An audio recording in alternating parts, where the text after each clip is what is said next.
Les métiers de l'industrie ouvrent leurs bras aux femmes et une session d'information est organisée pour les filles au sein de l'IUT de La Ciotat. Frédéric Renard avec Alban Poitvin.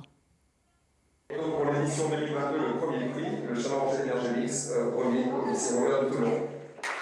C'est donc le lycée Rouvière de Toulon qui emporte le premier prix du challenge Énergie Mix. 8 lycées et collèges de la région ont concouru à ce challenge organisé par EDF, dont le but est de promouvoir les femmes dans les métiers de l'industrie.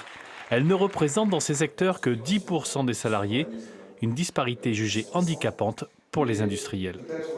Chez EDF, nous considérons que la réussite de l'entreprise passe effectivement par une place réservée aux femmes en nombre et en qualité à un juste niveau. Et pour cela, nous avons à tous les niveaux de l'entreprise, depuis les niveaux les plus opérationnels jusqu'aux strates de direction, l'ambition effectivement de faire en sorte que dans quelques années, 40% de nos salariés soient des femmes. C'est effectivement cette mixité qui permet la pluralité d'opinions, une bonne contradiction, une contradiction positive au quotidien pour trouver ensemble les bonnes solutions. Et finalement, c'est le reflet de la vie de tous les jours. De droite à gauche. Voilà, ça t'accompagne vraiment du niveau du bassin jusqu'au niveau de la tête à peu près. Oui. C'est vraiment pour vraiment diminuer un peu la pénibilité au travail. La pénibilité du travail ou encore des infrastructures inadaptées ralentissent encore l'accessibilité des femmes au monde de l'industrie.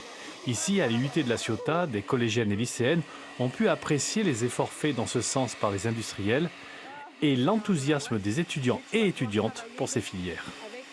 Dans les métiers de l'industrie, on a pu constater qu'il y avait un très faible pourcentage de femmes.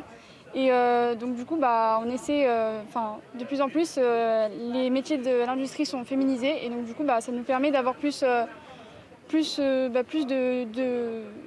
visibilité pour les femmes, en tout cas dans l'industrie. Je trouve que c'est intéressant de comprendre sa filière, de s'attendre à ce qu'on veut faire et de savoir s'intéresser pour ce qu'on va faire plus tard, parce que c'est notre métier, on va le faire tous les jours et que même si on peut toujours changer de métier, c'est bien de savoir ce qu'on va faire plus tard.